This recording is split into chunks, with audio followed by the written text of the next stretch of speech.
Hi, welcome to the Virgin River Cafe. I'm Tracy. And I'm Gigi, her trusty sidekick. We are bringing you the rewatch of Virgin River. We always have to have some caffeinated beverage. And Definitely. yes, because we're just two girls just sitting down having a chat, talking about one of our favorite shows. Did you get your drink, Gigi? I have my drink. So, what are we drinking today? Well, today, since this is our first episode, I went all out. I don't drink this very often because it has way too many calories. I am drinking today my favorite, which is a cafe mocha, and I did an extra shot of espresso, and that hits the spot. Nice. That's what I'm drinking because to celebrate our first episode. Nice. Well, take a seat. Got your drink in hand. Me, I did go a little out today. I went and I got a brown sugar shaken espresso iced Oh, because look at it's you. so yummy. In honor of our first episode. Well, let's get to it. Welcome to the first episode of Virgin River. Season 1, Episode 1, Carry On. The summary for this one: when nurse practitioner Mel moves to a remote town in Northern California looking for a new life, she's startled by the welcome she receives. This one premiered way back in 2019. There's 10 episodes in this season. We're going to go through one at a time.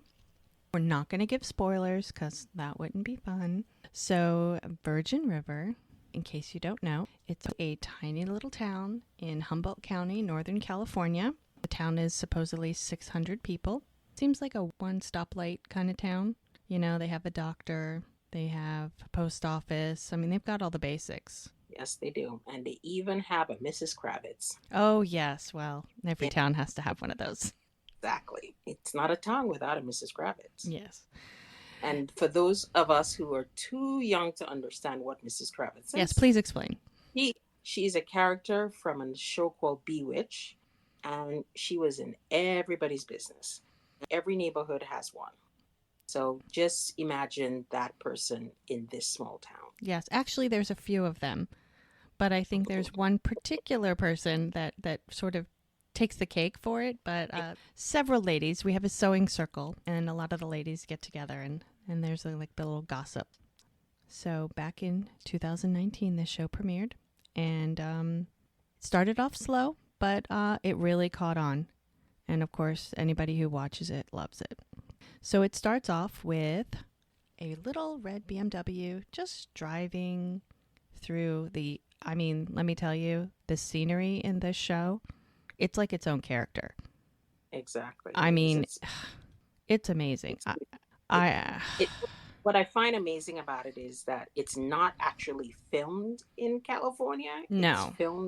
It's filmed in Canada. But if you drive through, like you're going through Eureka and places like that in Northern California, you would think this was that area because it's It's very literally much almost, like that. Yes. yeah, it's very similar. Very similar. And I mean, it's just the forest and the trees and the views are amazing. Up in the Pacific Northwest, I would love to go to Vancouver. I'm hoping to at some point, but because I really just want to see it in person. I mean, just breathtaking. So the show starts off with a little red BMW driving down the street, dark road, and Mel, which you will come to find out her name is Mel. She's just cruising down the street and no signal, of course, because in the middle of nowhere, how are you going to have a signal? And a big semi is coming up behind her. Now, I mean, seriously, like he couldn't have just waited a second. You know, did he have to practically like hit her? Runs her off the road and she gets stuck. I mean, seriously. Yeah. Well, it's a good thing she's driving a BMW because those cars are well suited for accidents. Yes. So she hit her head, and then we have a flashback. Yes, this is the first flashback. And you see Mel, and she's getting checked out by this suave kind of doctor. It's very clean cut, you know, nice haircut, nice square jawline. I mean, the guy's got a jawline, let me tell you. Mm-hmm. Yes, he does. And yeah, there's, Yeah. it's her first day. She's not following the rules, so she doesn't really know that you've got to get the chart. If you don't get the chart, you don't know what kind of patient you have, and then you wind up getting knocked on your ass. It looks like, maybe they have a little chemistry. What do you think? A Yeah. little bit? And we need to warn people that this first season has a lot of flashback Yes. because it gives you backstories to who these people are. So you get an introduction to somehow why they are here in Virgin River. So those flashbacks are important to the storyline. Oh, yeah. We've got So to set it all up. For sure. yeah. For sure. So anyway, yes. So she ends up in the ditch. Yes. Um, Poor thing. And this little old man comes in his little old truck, just like, oh my God. I love how he says, your ridiculous little red car. Like, you're stuck in a ditch, ma'am. Get out of the car. It's like, well, obviously, but. And of course, like any person would do, I'm going to call AAA. Well, of course, we're in the middle of nowhere. You have no signal. That's not going to happen. Just like an Uber, not going to happen in Virgin River. Now, he's, trying to be neighborly because even though he seems a little grumpy, he's, neighborly. But she seems reluctant. Now, if this were, I don't know, a true crime show, as my daughter said when she watched this episode with me, I actually talked her into it and she sat through it. So I might have hooked her. I don't know. We'll see. She said if this was a true crime show, then yeah, she would be like, I'm not getting in your truck with you. You're going to murder me. Exactly. Who gets into a truck with a total stranger, especially if they're not a a tow truck It's or dark. something like It's at night. It's a dark exactly. road. I Some mean, old guy. I'm like, no, I'm sorry. I'm gonna stay here till till whenever. hell freezes over at this point because there's nobody coming. So I guess, she reluctantly, is thinking about it. I mean, she's skeptical. She's looking at him like, I don't know. She gets in the car anyway. And of course, she doesn't know anything about anything in this town. All she has is an address. This is where she's going. And they're driving down the road. And she's giving him the stink eye because she doesn't know. I mean, he's an older man.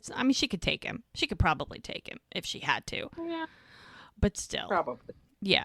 And so she's seeing signs for Virgin River. So she's like, okay, good. I'm sure she's breathing a little bit of a sigh of relief. She's at least going to the right place, telling him that she has to go to the McCrae cabin, and which we don't know this, but when you live in a small town, everybody knows everybody. Everybody knows everything about everybody. Of course, he knows where it is.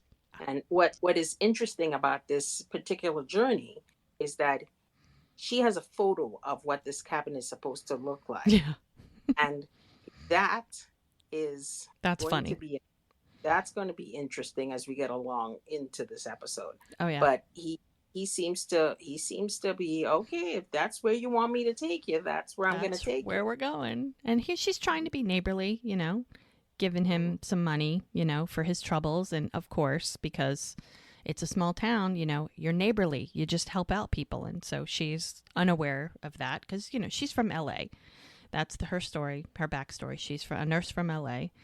So, they show up. They're pulling up at this cabin. And I love how she looks at the picture and looks at the cabin and looks at the picture and looks at the cabin. And it's like, oh no, that can't be right. And I love how she shows it to him. And he's like, oh, you should never book your vacation online. Then, of course, we find out that she's there for a job. She's the new nurse. Okay. She's a nurse. Not only is she the new nurse, but she's a nurse practitioner midwife. Yes. And she's there to work with a doctor who's in his 70s, who's nearing retirement. Now, this gentleman who's given her a look like, oh, really? In his 70s now? Very interesting. Can't believe he's still working full time. Wow, he's surprising he's even above ground. And so he hired you? Oh, no, Miss McCrae. She's the one that hired me. And of course, thinking, well, God, I've had this 5-minute conversation with this man. Let me introduce myself. I didn't get your name. Hi, I'm Mel Monroe. People call me Melinda Monroe. I'm Vernon. They call me Doc Mullins. And the look on her face. Yes, oh my gosh. And he's like, and I'm 72. Like, she's like, oh, crap. Yep. She just basically stepped into it. Oh, yeah. Yeah. Insert into mouth. And oh, yeah.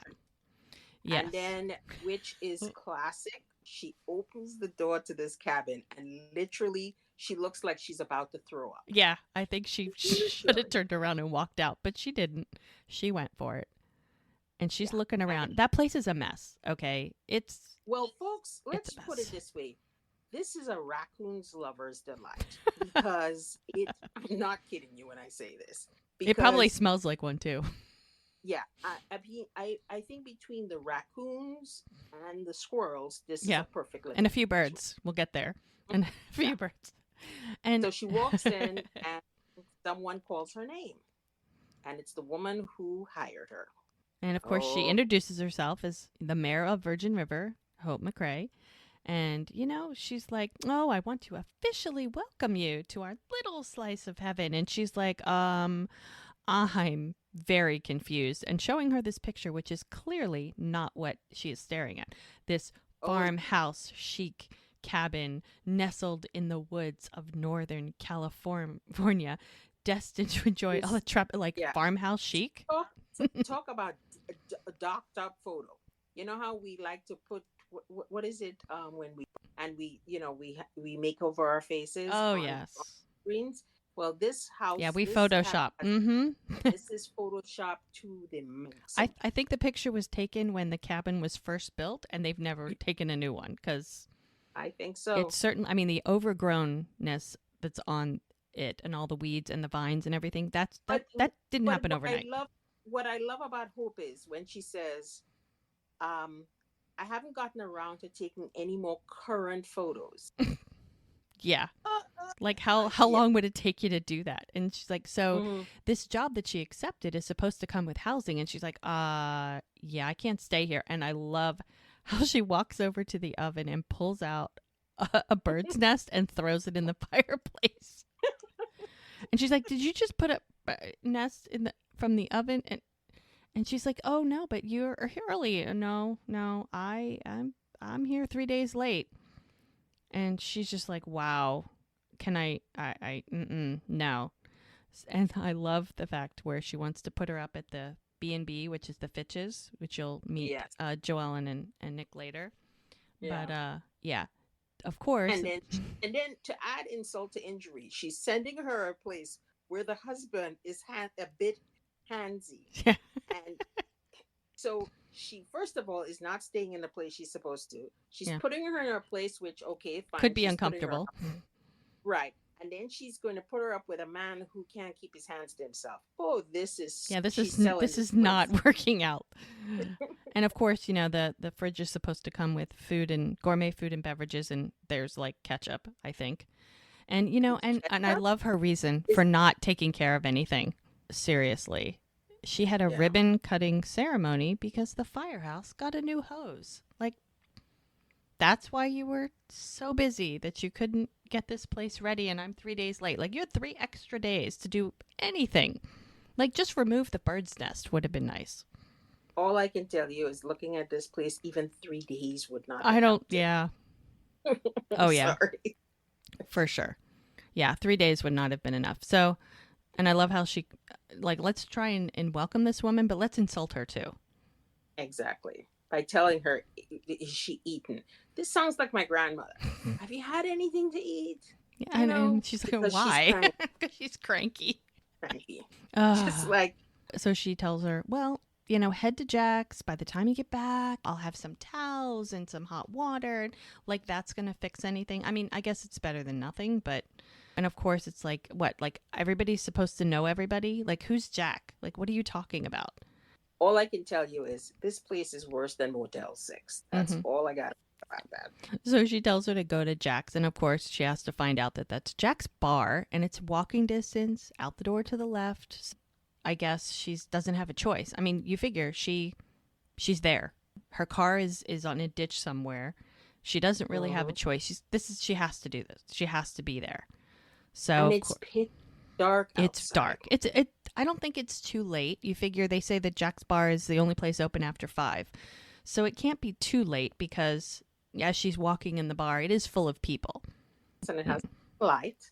And yeah. So there's people there. Now she's an out-of-towner. And of course, everybody's looking at her because it's not like they've ever seen a woman before, but you know. And then we meet Ricky. Ricky Yeah, is helps out at Jack's bar, he and does. he's a high school student. And this debonair, handsome young man, well, I'm going to call him a young man, Jack, goes behind the Yes, bar and tells Ricky he to is go get some glasses, you know, because yeah, yeah. He's a deliciously tall drink of water, honey. Mm-mm-mm. it's the dimples for me. Oh yeah, I agree with you. It's got to be the dimples Yeah, the blue and the eyes. eyes. Mm-hmm. Blue eyes will catch you every time, ladies. So, of course, as the So bartender, he's, you know, sees her, wants to, of course, got to take care of the new customer, you know, whiskey, soda, wine. Like, what can I get for you? And it's like, oh, well, you look like a wine person.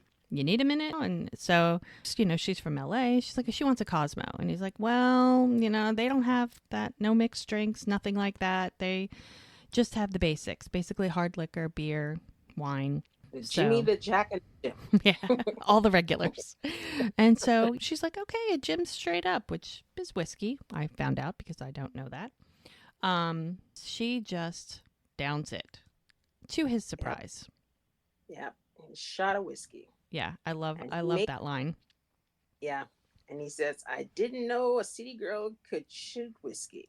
Uh, Yeah, there's a lot of thing about city girl you don't know. yeah, and of course she's like, well, why do you make me look like a city girl? It's like Cosmo, Cartier, manicure, of course, you know, and the chemistry. I have to say, the chemistry between them from the second that they meet is very Yeah, instant. It's very yeah, evident. Their yes, conversation flows really nice. I mean, they have a little hmm, banter, which is kind of cute, you know, yes. right at the start, which is And that's a good interesting.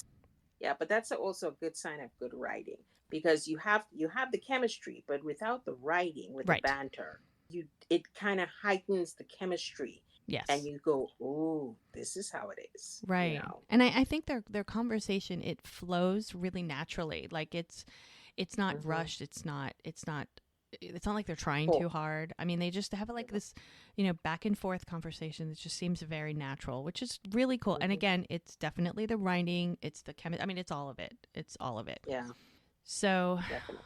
they're having this little chat, and he's just standing there and wiping glasses. Like apparently he does a lot of like taking a rag and wiping glasses out. I think it's just his like idea of like, well, I have to do something while I stand here. I can't just stand here and stare at you. Yeah, but he's standing here flirting with her Oh as yeah. well. Oh yeah, and he's It, giving it her the looks. He's oh definitely yeah, the glasses in his hand is just a distraction from the flirting, you right. know, And he starts because looking at her. He's now poured her a second whiskey, and hmm she's like, "What? What?" And he's like, "Oh, sorry. You know, we don't get a lot of visitors. Certainly not as beautiful as you." It's like, okay, that's a line. She has a comeback. that line really worked. I'm sorry. Like, it's, oh, you'd be surprised. And being from LA, it's like Angelinos can smell BS a mile away. Been there, you'll find out a while. It's different around there. You know, people aren't so jaded in the towns. Eh. That's true. And this is the actual introduction. I mean, we're like, what, less than 10 minutes in, and they're just now Hmm. meeting. Hi, I'm Mel Monroe. I'm Jack Sheridan. She asks about the bar. Yes, it's his in 60 more payments. And so, of course, he has to ask about her, what brings her there and all. And then this is where we find out the purpose. She's there for a job. And then And she told them where she stayed. I know. And he's like, ugh. Ooh, what did you do to deserve that? Yeah, I think she's regretting the fact that she didn't, as she says, come up and vet the place. He thinks it's spontaneous that she decided this. It's like, oh, no, no, no, no, no. Now she's still working on that second or third whiskey at this point. And Yeah. normally she checks things out really, really thoroughly, but not this place. So she's going to be there for a year. He finds out. And I guess she's like, oh, I'm going to be working with Dr. Mullins. It's like, oh, that's an experience. And she, I love how she said, I imagine it's going to resemble the cabin. And he's like uncomfortable. Oh, yes.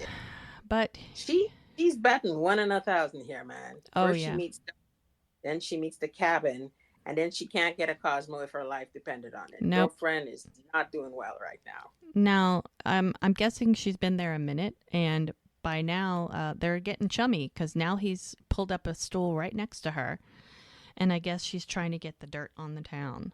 So you know Dr. Mullins, and thinking that are you familiar with this guy? And if it's a small town, everybody knows everybody. Please don't call him Dr. Mullins. He doesn't like formalities. And she tries to explain to him, I called him old. I insulted him. I didn't know it was him when I was talking to him. I mean, yeah. And you can tell she's getting a little tipsy, but that's okay. And he is old. And then we meet Preacher. Oh, yes. A dark bar chocolate, honey. Yes. Who is very very quiet. He's like the silent type. Yes. And strong and silent. And he gives her some food, and she's looking at him, and Jack introduces, and he doesn't say a word. She says hello. He doesn't say it, just a smile. He says he's a great cook, so she's tasting this bowl of deliciousness and is like so impressed. I mean, they are in a bar in the middle of nowhere, and she's like, "What is this?" And what does he say it is? Squirrel. Which will freak out any city person who is not used to wild meat. I think any person. I don't think you have to be from just the city to not want to necessarily eat squirrel after you put something in your mouth and told that's what it is. Yeah. She stops me in the bite. He laughs and he's like, "Oh, that was too easy."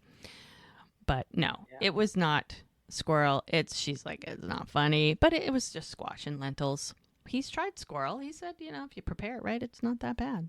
He wants to give her another whiskey. She's like, "Oh my gosh, if I drink anymore, I am not going to find the cabin." It may be better if she didn't find the cabin. Yeah, that's what she said. It might not be a better idea. But you know what? It's just give me another one. Now they head back to the cabin because we'll find out. But from the moment they met, you can tell Jack's just a gentleman. Apparently his mama raised him right. And yes, she did. Remember, it's walking distance from the cabin, Jack's bar, so it's just around the corner. And he's walking her back. I guess, they see that her car is there. He gets the keys and he's opening it up. He's walking her back, such a gentleman. And she sees her car, so excited because they were told Bert was the tow truck driver, and he must have pulled her car out of the ditch and dropped it off at the cabin. How nice of Bert. We'll meet Bert later. He's very sweet. Just out of curiosity, how does Bert know where to drop the car off? It's the McRae cabin. Like everybody know. But how did he was supposed to be at the McRae My cabin? guess is, okay, if I have to speculate, I'm going to say that Doc called Bert and said, "Hey, there's a ridiculous red car that's in the ditch on the side of the road that belongs to the new nurse. Can you drop it off at the McRae cabin?" That's my guess. I'm going to go with that one then. Okay. All right. So she, of course, can't leave. She has to stay there tonight because she doesn't have anywhere else to go. And leaving's really not an option because, she asks him if you want to know why she's there. It's like, well, it's like almost the famous line in the book. I mean, in the show. She came there, she sold her house, most of her belongings, moved to a town that she's never heard of just so she could live there. That is definitely a new beginning. Now, I'm thinking that he hasn't seen the cabin in a while either, even though they're all from the same place and it's a small town. I don't know, the look that he's given the cabin, it's kind of like he hasn't seen it in a while either. And she says, "Oh, Joey was right." Now, the assumption is, who's Joey? Must be her husband. He's like, "Oh, your husband?" "No, my sister." She grabs her keys. She opens her trunk. It's funny that she doesn't even move to get the suitcase. Did you notice? She doesn't even, like, he's being such a gentleman walking I guess he'll just grab my suitcases too. Exactly. Which he does. He does not even hesitate. They get into the cabin and it's almost like he's looking at it like, "Oh my goodness, this is yeah, this is the place. And they both kind of, well, it's not that bad. And so they're looking around, and clearly he agrees with her that this is not suitable. And she's like, it's not bad. And, well, perspective is most often the key to happiness. So acclimation is possible. Of course it is, he says. Of course, warns her not to insult any more residents because God knows what else could happen. This is just what happens with Doc. And she's very sweet. Thank you for the kind words and the food, and mostly for the whiskey. Whiskey. Yes, definitely for the whiskey. Now, I feel like he's dreamy, but I think his heart skipped a beat that night. Oh, yeah. Yeah, he doesn't know it yet, but he fell. He fell hard. He fell hard and fast. Mm-hmm. Yeah, I think he kind of knew it. I always feel like he falls hard and fast, and she's a little slow. She's a little slow burn, which I think is good. I think it's good. Well, she has a lot going on. She's got a lot of baggage that she's coming with as well. And literally, not only just figuratively, but literally too. Yeah. So here she is, just kind of settling in. Okay, at least we have running water. I think that's a positive. There's I don't know if it's hot, but there's running water. And looking for a towel. And once again, we have a flashback. We have to set up the whole history. I love the flashbacks. They're always so bright and very they're very bright. It's like daytime. I think they want to give you the contrast of the environment from the flashbacks to what she's in present. Yes. So the flashbacks are always bright and the rooms are bright, while where she is now presently is just dull. Mm-hmm. And as time go by, I'll assume negative. will get better. But right now, So we see her in this flashback, and it's the same gentleman who happened to be checking her out when she hit her head at the hospital. Remember that, doctor? Mm-hmm. Well, now she's in this apartment with him. Clearly, he's not in his scrubs. They're in comfy clothes. So they're moving in together. We have to assume they're together, married, together. Let's just say they're together. Yeah. Mm-hmm. And she's looking for a towel and finds this shirt that's very special to him. And he wants to pass it down to his son, who's going to pass it down to his son. And, she's cute. She's like, well, what if we have a girl? And he picks her up and she squeals it. He takes her into the other room, which I think is very cute. This is clearly a positive relationship. Everything is cool. His name is Mark, because they talk about Mark Jr. and Mark Jr., which is cute. As she was remembering all that, she put on that t-shirt because she used it to dry her hands, and then she put the t-shirt on, and she looks like she didn't want to sleep in the bed. I mean, honestly, I wouldn't either. She put some blankets down on the couch. She curled up in a bunch of other blankets, and it's just kind of laying there, You can tell she's not a happy camper. Also, I think she's rethinking what has she done. Yes. What has she gotten herself into? Exactly. And she's starting to cry because she's like, what, I left a life that was comfortable and cozy, and I'm here in this abomination that's called itself a cabin. Yes. And I mean, even if her life was difficult, at least she knew what it was. This is so much of the unknown. And I think any of us who would move to a new place understand the concept of moving to a new place. Yeah. But to add insult to injury, if the environment isn't comfortable, well, that just makes it all bad. I mean, everything seems to be going wrong.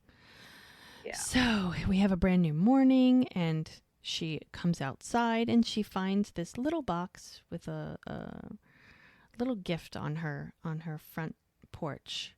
And it's coffee and a muffin and a little note. So sweet. Hang in there, Jack, from Jack. How sweet. I mean, just welcoming her. It's very sweet of him. Perfect day isn't with a cup of coffee and a muffin. Oh my gosh. I mean, let's start any day with a cup of coffee. Exactly. I don't care what kind of day you're having. If you start with a cup of coffee, it's better. So as she's walking back agree. in, she steps on the porch, and of course, this place is falling apart. And she's like, "Oh my god, I hate this place." To Jack's bar, we go to Jack's bar, and Preacher is prepping for the day, cooking in the kitchen, cutting up some veggies, and in walks Jack, who looks like he's had a little too much to drink. And he does not want any lectures. And Preacher wasn't going to give him any, but, did that pretty lady make it home last night? Yeah, well, Jack's like, she had a ring. Preacher's like, well, I wasn't sure you noticed. I mean, he could pretend it's not there, but it was there. So clearly she's married. There's a husband. Yeah, somewhere. Mm-hmm. Yeah, just not with her that night. So we don't know. So I guess she's going to start her day. Now, I don't know about you, but I'd be pretty apprehensive heading into that doctor's office after knowing what went on between her and Doc. Mm-hmm. So it's I'm surprised she even found the place. Well, I mean, obviously everything is close, and I'm sure she probably asked Jack where it was. And I don't know, it doesn't look like she drove, so it looks like she walked. I think everything's close enough to walk. It's like before she walks in, she takes a nice deep breath, because can you imagine what you're going to walk into? He was not happy when he left her. So. No, he was not. Oh, goodness. So he's the doc. He's the only doctor there. His name is outside. He's got his cup of coffee. He's putting files away. And she sees a gun on the wall. And she's like, that gun's not loaded, is it? And I think it's very sweet of her to come right out in the beginning. Thank you so much, for helping me last night. I want to apologize for what I said. And of course, him. What, the part you called me old? Or I couldn't handle my practice? And, honestly, she kind of throws Hope under the bus. But, I mean, it is Hope's fault. She's like, well, to be fair, Miss McCrae is the one who told me all of that. It's like, you're nearing retirement, you're old, you need help. And it's like, well, how is she supposed to believe anything different? I mean, Hope is the one that told her that, so why should she think anything? Well, also the fact is, considering how Hope, with the picture of the cabin and then telling her about Doc, she is not... She's conniving. The description for everything that Hope's told her has been absolutely wrong. Yes, it was a ploy. It was a ploy to get somebody. I mean, clearly this is not an easy job to fill. No, it is not. Now, he's had his practice for 30 years, and he is not happy about any kind of help. He doesn't want any. He's never had a nurse, so he doesn't want her there. He doesn't need her there. At least in his mind, he doesn't feel like she should be there. And she's like, I signed a contract. I signed a contract. And he's like, well, it wasn't with me. She's hired to do a job, and she's there to do the job, and he just is not interested. And of course, in this country, he says, trespassers can be shot on sight. Now, but yet, it's just funny how she keeps going back. Like, I guess she doesn't really have a choice. I mean, she sold everything. She moved there. So it's not like she has an option. It's not like she can just pack up and go somewhere else. She doesn't have anywhere else to go. She has no other job. She has no place to live. So in a way, she's kind of got to make it work. Right, because she quit her job in the city to be here. Yep. He's just not having it. He's like, well, you're not, I didn't hire you. I didn't ask you to be here. You're not a patient. So if it looks like a duck, it quacks like a duck, it's a duck. So he is not happy with having her there. And of course, are you going to shoot me? And he just kind of gives her a look, which that's a little scary, like, okay, great. Now Hope walks in and she has it out with him, which I think is funny. Have you lost your damn mind? So of course he's just educating her on the local laws, about the, shooting people and stuff. She calls him a stubborn old goat. I love that. And she said, I'm not afraid of you. So yeah. And the two of them are telling her it's none of her business how he runs his business. And she says, I gave you an entire year to find somebody and you didn't bother. So I did it for you. He does not like her in his business. I love it. Says, who put you in charge? The town when they elected me mayor. But she ran And he unopposed. says, unopposed. She ran unopposed. I love that. I mean, he thinks he's fine, but she's kind of informing him that the town is feeling like that he needs a little help, and nobody wants. I mean, with his attitude, would you want to go tell him that he should be doing something that he shouldn't? Yeah, I wouldn't want to tell him he's doing something wrong. Like, no, that's okay. Yeah. Hope, you can tell Hope does not care. She has a job to do and she's going to do it. And she is going to give him a piece of her mind, and she is not standing for it. He can argue as much as he wants, but you can tell that they have a history, but she's putting down the law. Let's just put it that way. Yeah, definitely. Yeah, you can't, there's some relationship there. We just don't know what it is, at this point. Now, Mel is just like, okay, these two bicker like an old married couple, but I don't really want to get in the middle of it, but I kind of need to have a job. We now meet her sister. She's sitting in her car. She's like, oh my gosh. She gets the phone call, and it's her sister Joey, who is like, has not heard from her in probably, 24 hours, and she's freaking out. Mm-hmm. And she keeps saying she's fine. She's fine. She's crying. She's clearly not fine. Now, Joey, okay, to be fair, she's a little bossy. She's a little forceful. I mean, poor Mel, she's just so upset. The doc doesn't want her there. The cabin she's staying in is horrendous. It's like, what has she done? I mean, she's clearly thinking twice about these decisions that she has made, and she just feels so alone right now. She keeps reminding her that you're not alone. You can come back. You can stay with us. You can, don't punish yourself for what happened, which we don't know what happened. Nobody blames her for what. And she's just so upset. And I mean, unfortunately, as her sister so eloquently puts it, the only thing you changed was your address, which is true. Yeah, I mean, yes, it is true. It's a classic line.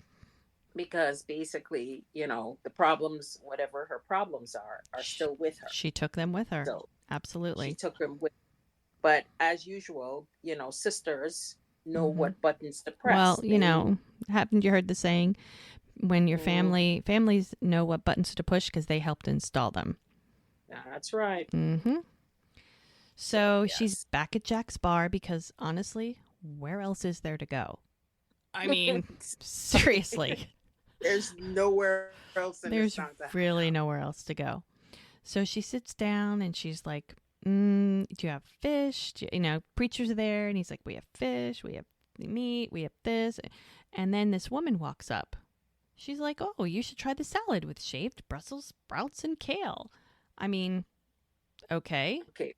I personally, this would not be my salad. No, because you said Brussels sprouts, and you said kale. I mean, isn't kale the stuff you put like on the side of the salad bar? That's like a filler. Isn't it kind of dirty? Yeah. I'm not a kale person. I don't like Brussels sprouts either. Yeah, a lot of people eat kale, but let's move forward. Let's just we'll take the fact that we don't like either, but that's okay. This is not our kind of salad. But apparently, Mel is excited about a kale salad because she's like, oh, yes, give me that. That's awesome. And how nice. So she said that Preacher's vegetables are farm to table and the farm is 50 feet from the table. So she's excited. She's like, oh, my gosh, that's awesome. So they introduce themselves, and that's Paige Lassiter. She's from the bakery truck. And Mel, and she's like, of course. Yes, everybody knows you. Small town. The internet is slow, but the gossip is fast. Oh, I love that line. I need to put that on a button or on a T-shirt somewhere. Yes. And she notices her bag, her Celine bag, because she's from the big city. And she's like, oh, I'm probably the only one in Virgin River that has a subscription to Vogue. So they're chatting, it's really nice. And she tells her she should stop by for a muffin or something because, us girls need to stick together. I mean, I haven't really seen any other women Mel's age yet. It was all men in the bar, and you haven't really seen anybody yet. So it was kind of nice to see someone about her age. Yes. She's gonna need friends. She's new in town. She Oh, needs some friends. Now, in the yeah. meantime, Hope, she's gonna go have a little chat with Doc because this situation has to work. I mean, she's looking out for the town. Her job as the mayor is to make sure that the town is taken care of. And part of that is to help Doc, even though he doesn't think he needs help. He probably does. And she knows that. And so, And we have to understand also that where the clinic is also where Doc lives. yes. So it's not like a separate section. It's he lives upstairs where his bedroom and that sort of thing is, and then downstairs is where the clinic is and the kitchen and that sort of thing. So, and that's important for you to know as storylines go along. Yeah, I mean, That this clinic is his life. yeah. So his whole sense of who he is and purpose is all wrapped up in this house.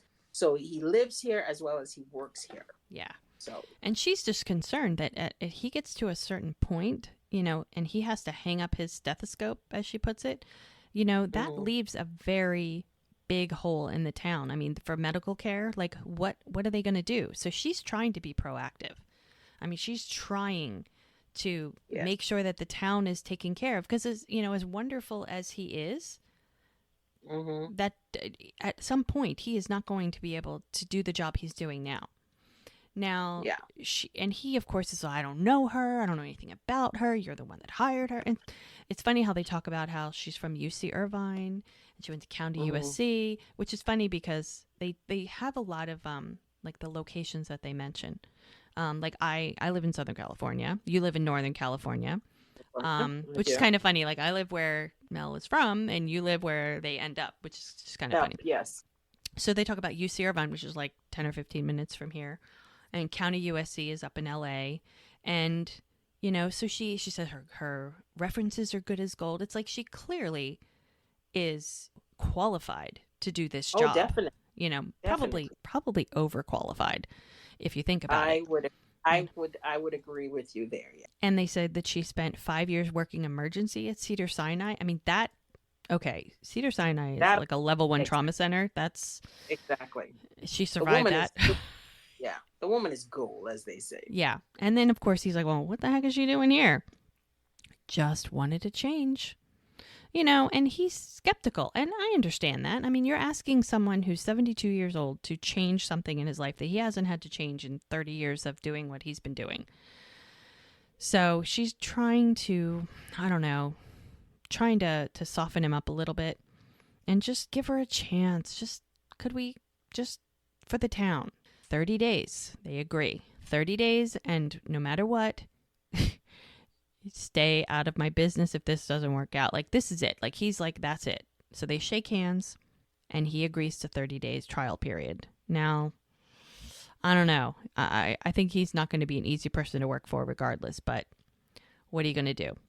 So now we're back at the bar, and she is loving her kale salad. So delicious. And he's like, what? You seem surprised. Well, I mean, I love what she says. Is it normal to have a kale and Brussels sprout salad in a bar in the middle of nowhere surrounded by animal heads? Like, maybe, but no. And all she wants is a latte. I mean, I feel that. I don't know about that, but he informs her that the nearest Starbucks is 80 miles away. Yeah. So, girlfriend is going to have to get adapted to something here. Yeah. And so she's like, did you know there was a Starbucks in Kuala Lumpur? It's like, what? Like, why would she know that? Oh, Nurses Without Borders, a humanitarian. So many things to learn about you. And then here he is wiping glasses again because he can't just stand there and stare at her. He has to do something. And so she's like, oh, well, you're the only restaurant in town. And she's just reminding herself why she must be crazy. Why isn't she just packing up and going home? Because this is just not what it's supposed to be. So here comes Hope. And she's like, okay, I talked to Doc. He's not going to throw you a parade, but he's going to give you a 30-day trial period. You can start immediately. Oh, now, Hope, she was already hired. Like, Exactly. yes, Hope is paying her salary, but it is Doc's practice. And if he's got to want her there or this is not going to work. Mel is like, well, why didn't you just tell me that from the beginning? Now, this is where you see Hope and her conniving ways. Because if she would have told her that in the beginning, she might not have come. I love this. Like she said, like her father said to her mother when they got married, well, you're already here, so let's make a go of it. Oh my God, really? I just can't imagine being married to somebody who says that to me. Right? But anyway, it's a different time, I guess. Yes. So she said, well, that's fine, but it does come with housing, and I cannot stay at that cabin. Where is she going to put poor Mel? She's fully aware of the contract. I mean, they have a contract. And Mel so eloquently reminds her that the contract came with housing. It came with suitable housing. Yes, suitable. Was suitable. That house is not even suitable except for the raccoons and the squirrels. Yes. No human being should live in that. Yes. And because of that, it's not suitable technically, because she says, well, you have a contract with me. And and she's like, no, you breached the contract because of this not suitable housing. So she can technically leave whenever she wants. I mean, she can't really, but so Hope is like in a quandary. She's like, what the heck am I going to do? Now, but she knows she screwed up. Yeah. She knows she screwed up. So her and Jack have a little sidebar, and they're like, okay. Jack's like, put her up at the Fitch's, which is the bed and breakfast in town, and he'll fix up the cabin. Ricky, remember we met Ricky just a little bit ago. Him and Ricky, little young man Ricky. He can help him fix up the cabin, and she's Hope's like, oh, I'm not made of money, I can't do that, and he's like, yeah. You're made of money. You have enough money to spend. You can afford to do this. Plus, he secretly wants her to stay. She's known Jack a long time and knows that he would not be helping if Mel was short for Melvin, which is so true. So true. Quite. He informs Mel that Hope has good news, that she's going to put her up at the Fitch's. Now, remember the Fitch's? Mm-hmm. Which is now where Mel goes, you mean the place with the man with the handsies? Yeah, the handsy husband. The handsy husband. Yes. So, she's like, did I say that? I don't remember saying that. I don't think I said that. Did I say that? Yeah, of course, Jack thinks that's funny. So she at least has some place to stay that's suitable. She's going with the flow at this point. This is all she's doing is going with the flow. Because... Now, you can tell early on. I mean, Mel sticks up for herself. She is no, wilting flower by any stretch. No. Because she even says to him, don't help me. Like, I don't really need your help. And he's like, hey, don't turn down help when you're deep in a foxhole, which I'm sure she's like, oh, whatever. The two of them are plotting, Jack and Hope, to try and figure out a way to keep her around because they know the town needs it. So, of course, he wants to extend some Virgin River hospitality and offer to take her on a tour the next day, which I think is so sweet. So he draws her a little map and says, meet me here tomorrow morning at 7, and I'll give you a nice tour. If this were a true crime show, she'd be thinking, oh, that's when I'm going to get murdered. But no, this is Virgin River, so she's perfectly safe. Yeah. Of course, she's skeptical. And he's a cute one. Right. He's a cute one. How do you resist getting an invitation from a man who looks that gorgeous? I heard Ted Bundy was cute, but we're not talking about that. Please, I've seen Ted Bundy. He is no Jack. No, but people used to think he was cute. So here she is, back at the clinic, figuring, all right, now I've got 30 days. I've got to prove myself. So let's just get to work. She's like, let me just pull up a chart. I'll grab a patient. And what does Doc say? No. No. I don't know anything about you. I don't know if you're competent. I'm not going to let you touch a patient. How am I supposed to prove that I'm competent if I can't see a patient? Like, seriously? Doc, he's like, hey, chit-chat's over. We got a waiting room full of people. Of course, she's like, okay, well, I'm here, but I guess I'm just going to stand around. I don't know what she did for the rest of the day, but it must have been the end of the day. She heads over to the B&B, and this is where she's going to be staying until, I don't know, they can figure out what they're going to do with the cabin. And they fixed the car. Yes, the car was fixed. Fortunately, I think it was just in the ditch, so I don't think it was too much of a problem. So of course, Joellen, she is the Fitches at the B&B. She comes out to meet Mel, and she's very happy to see her. She said that, Hope told her to come on over, and of course, Hope tells her, "Oh, Hope told me that you're very picky." It's like, Hope, really? Like, you're trying to get Mel to stay. Why are you talking smack about her? That's just not nice. So, and the Fitches have one room left. One room, thank goodness. Convenient. How convenient. So she's just trying to settle in. Now, after the day she's had, she is contemplating her life choices, like in a big way. Yes, but she is. She has a clean room yes. and a nice bed. Yes. So she has a safe place to sleep. Exactly. At least there's that. Her roommates are not raccoons and squirrels. No, thank goodness. Here we are. It's the next morning. Must be very early. Jack's pouring himself a cup of coffee, looking very nice in his jammies. And he hears something. He's going to go check it out. Now, it's kind of funny because, I don't know, he must live upstairs, or you assume, because if he's in his pajamas, he either lives there, stays there, slept there, whatever. I know there's stairs that go upstairs, so, there's clearly rooms up there. And it also seems that everybody who owns a business of some sort lives there. Where they... I know. Isn't that funny? Yeah. Live where you work. Well, at least you're already home, which is kind of nice. Yeah. Now, he's a little nervous, grabs a gun, tries to go toward the noise. And interestingly enough, he sees someone at his desk. Like, what is going on? We have no idea who this person is. It could be someone stealing from him. And it turns out this person turns around and he knows him. He's so happy to see him, which is kind of cute. Now, this is where we meet Brady. Now, Brady is somewhat younger than Jack. And from what we find out, he was in the service with him. So these two were in the service together.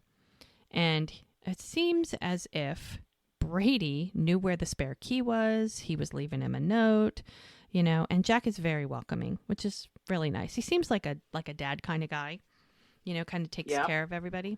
Mm-hmm. So he welcomes him back, and he appreciates that he's there, and he's like, "Why don't you get yourself cleaned up? I got something to do this morning." Yeah, remember that tour he's going to take Mel on? He's got to go get cleaned up, and, he offers Brady to stick around, which is kind of nice. Now, Mel, who looks as lost as a puppy, she is searching around. She clearly found some coffee because she's got her map.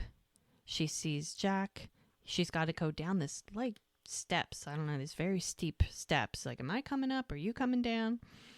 And here she is, like, okay, well, I'm gonna just go with it. Like, she's pretty adventurous. She did move by herself to a town she's never heard of. It's true. So I guess going on a tour with some hot bartender isn't out of the realm of possibility. That's true. And she got her coffee from Page's. Mm-hmm. Page's bakery truck. So she's doing well. She was not happy that he didn't tell her where the coffee was. And I believe in self-discovery. It's like, really, it could have made my life so much easier. I just needed coffee. But whatever. Yes. So he has these galoshes ready, and she's like, nope. And he cleared her morning with Doc. Now, that did not go over well.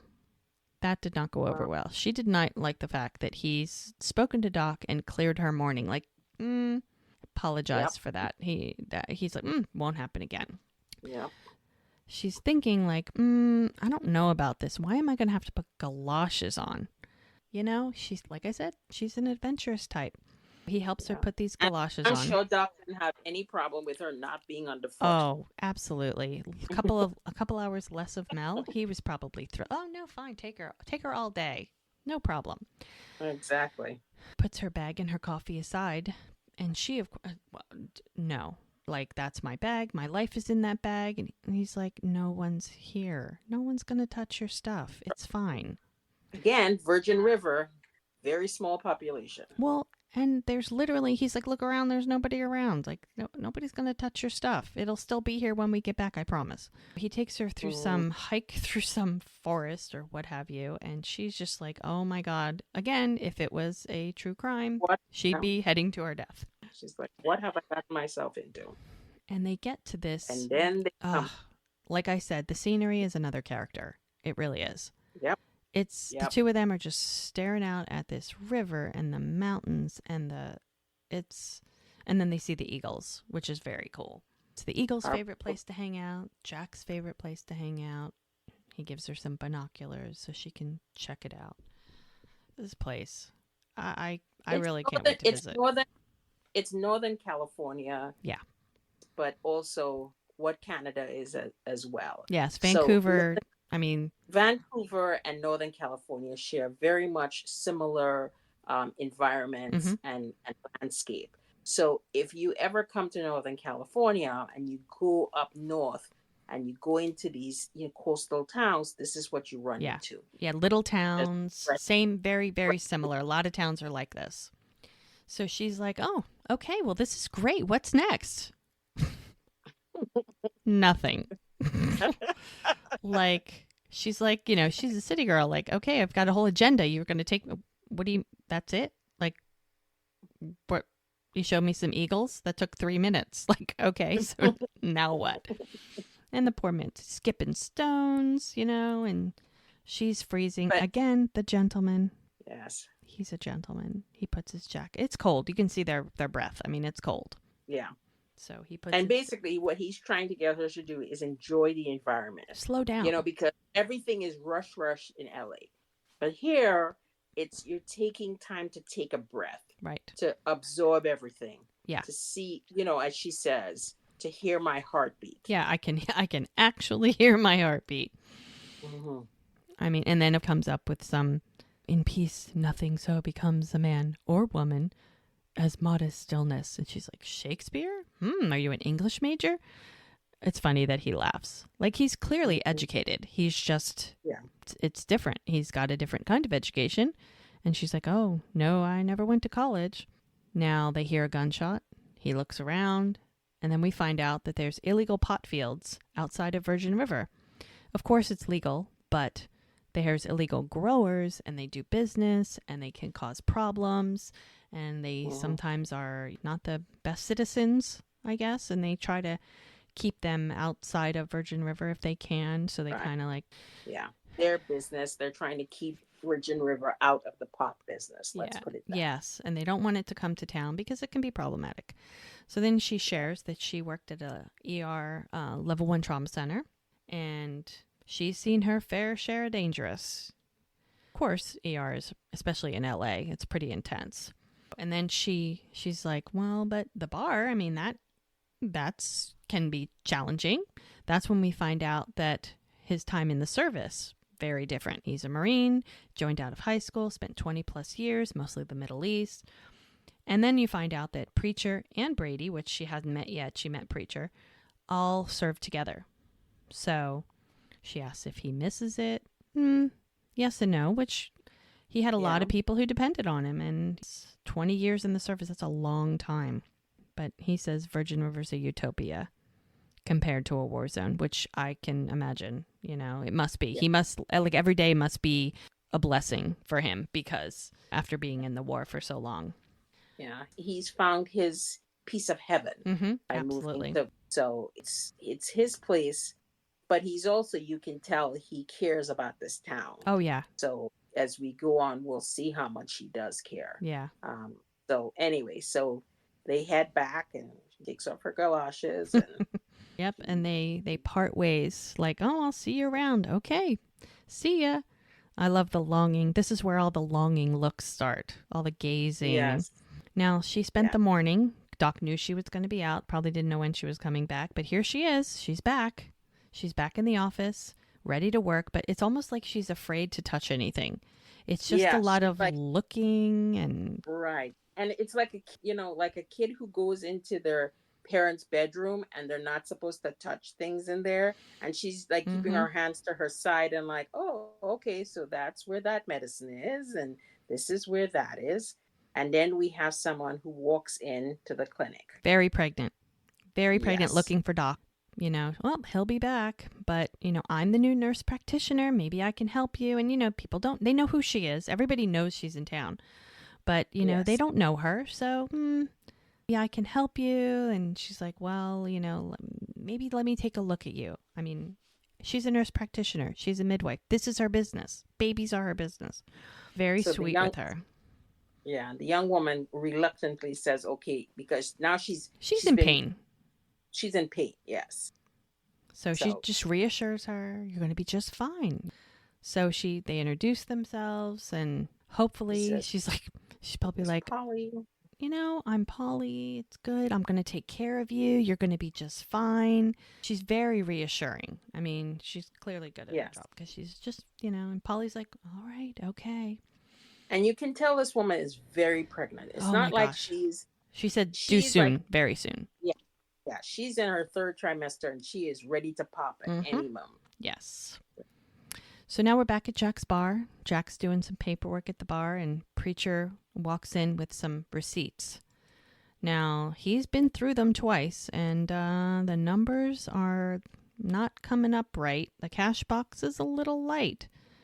And of course, Jack, I gave Ricky some money. We're prepping for fixing up the cabin. I forgot to write it down. My bad. And Brady walks in. Now, Preacher and Brady, from the get-go, they look like they do not get along.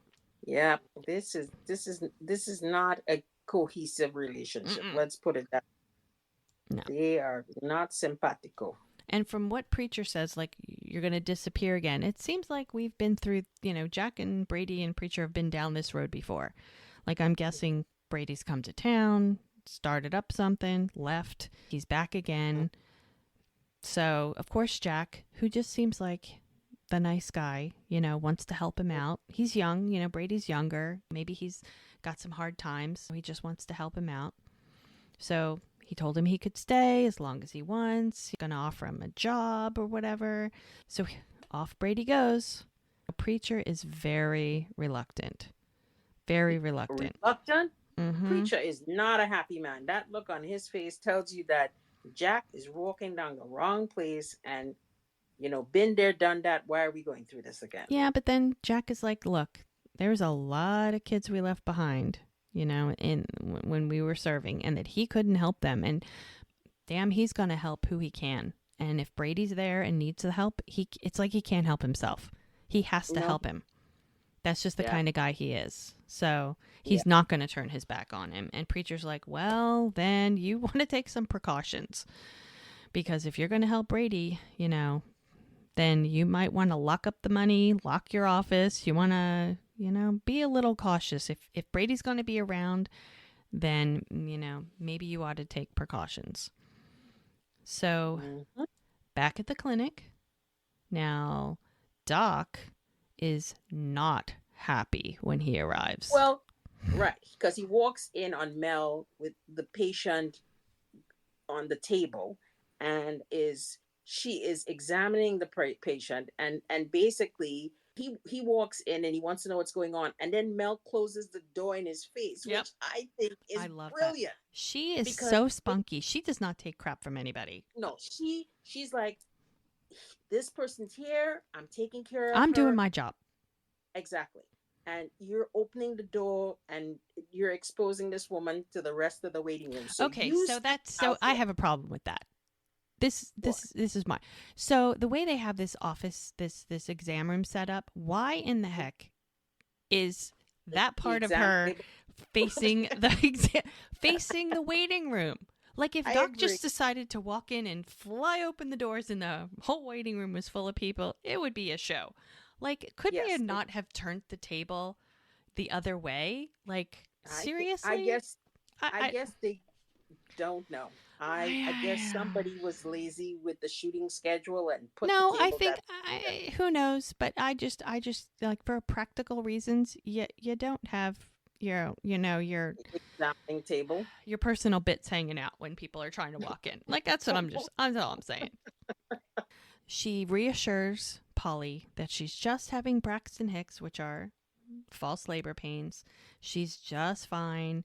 She's going to be great. You know, it doesn't feel like false labor, but, you know, and Polly seems fine. Polly seems perfectly happy with Mel, that, you know, Mel's going to go call her husband to come pick her up. And she even like says thank you to Mel. She grabs her arm. I mean, it's nice. It's like she's built the rapport.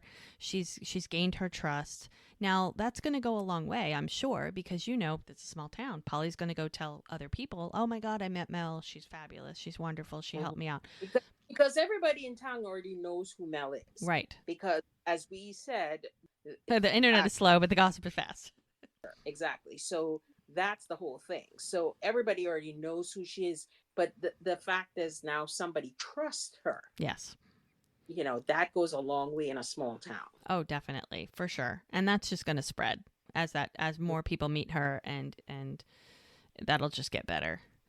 So she goes in to talk to Doc. He is not happy. This is his practice. His name is on the door. You're not supposed to work with patients unless you have my permission. I mean, seriously, the woman comes in. She could have been in false labor. Mel didn't know that. She had to check. And I guess he feels like, I'm the supervising physician and you're a nurse and you're supposed to do what I say, and I don't know you and you shouldn't do anything without my permission. Well, she doesn't back down. I love this about her. She is a strong woman. She's not taking any crap from Doc as far as that's concerned, you know, because as it is already, yes, they got off on a bad foot, but when it comes professionalism, she knows her job. She knows her job. Yeah, absolutely. And he's not willing to accept that, and that's where she's butting heads with him, because she's like, look, buddy, I've done my time. And I'm not about for you to tell me how to do my job, just like you don't want me to tell you how to do yours. Exactly. And she's like, did you know that there's symptoms this woman had that were not in her chart? And he's like, well, I didn't put it in the chart. It's up in my head. It's just like, okay, well, then what am I supposed to do if you're not here? Like, seriously, like, how is she supposed to treat a patient when she doesn't have all the information? Exactly. I mean, it doesn't make sense. I mean, he clearly is old school. And I get that. He says he's not only old, but he's old school. Okay, well, that's fine. But it's not about him. It's about the patient. He's just pissed that she, as a nurse, would question, you know, a supervising physician. And I love how she says, maybe you'll join me in the 21st century. I mean, what if, you know, like she says, yeah, that's false labor today. But what if somebody else comes in? I mean, is she really seriously supposed to let somebody bleed out? It's like, no. He didn't think she had everything under control. But she obviously did. Now, this is where you find out how much this clinic means to him. He's like, this clinic, this is my life. These people are family to me. I want to make sure you're not going to hurt anybody. I mean, clearly she wouldn't hurt anybody. And the thing is, I feel insulted for Mel, because when he says he wants to make sure she doesn't hurt anybody. I mean, I think that's a kick in the teeth right there, because, I mean, he already knows where she comes from as far as professionalism. Right. So he knows she can do her job. It's the fact that he just, I think that line bothered me a lot as such. And I know why they did it, because they're making a point. They're making a point, but at that point, I just wanted to get up and bitch slap him on the television screen. Yeah. At that point. Yeah. I'm just like, buddy, you know, you're being an absolute jack. You know what? Yeah. You know, because it's just like, you really want to kick her in the teeth by questioning her professionalism. Right. She gets where he's coming from, because she's not dumb. She knows what's going on with him. And she knows that she's almost got to earn his trust. So maybe she had to do what she had to do, because it's for the good of the patient. But maybe she needs to take a step back. So she's like, okay, if I can't do what I was hired to do, what is it that you want me to do? And what does he want her to do? Clean up the office? And make coffee. Make coffee. Seriously. Like, that's what she's resigned to do, is, and the look on her face is classic. Exactly. She's like, I'm not a receptionist. I'm a nurse. So, of course, at the end of her workday, she's back at the B&B, and she's talking to Hope, and she's like, look, good medicine is teamwork. He doesn't want me on his team. He doesn't want me around. He doesn't respect anything I have to say. He's a chauvinist. He's old school. And of course, Hope is trying to get her to stay. You know, like, he'll come around. Just give it some time. You know, he secretly really does want you here. No, he really, really secretly doesn't. I mean, he's rude. He's demeaning. Like, all of that. He just... And she tried. I mean, obviously... maybe he wants somebody, but it just doesn't seem to be her. Like, it's not a good fit. She's had experience. Her grandfather was like this. He's not going to change. And having her there has got to be Doc's idea, or he's not going to be on board. And this is not what she came for. This is not the job she signed up for. And I love Hope. She just is like, really? Well, honey, life rarely gives us what we want. It's like, excuse me? Yeah, she's like, join the club. She's like, I didn't join a club. I took a job. I don't know what you're talking about. So she basically gives her notice and says, I'm out of here, and find somebody else. And of course, Hope is like, oh, great. Doc blew this one up for me. You know, it sounds like that might be another conversation with Doc. She seems to have to do a lot of that. So here we have Mel. It's the end of the day. Now, this is the second or third very, very long day for her. And she's contemplating her life choices once again in the middle of the night, which she seems to do a lot of. She pulls her wedding ring off. She's fiddling with it. And here we are, another flashback. This time, it's right after the birth of Joey's baby.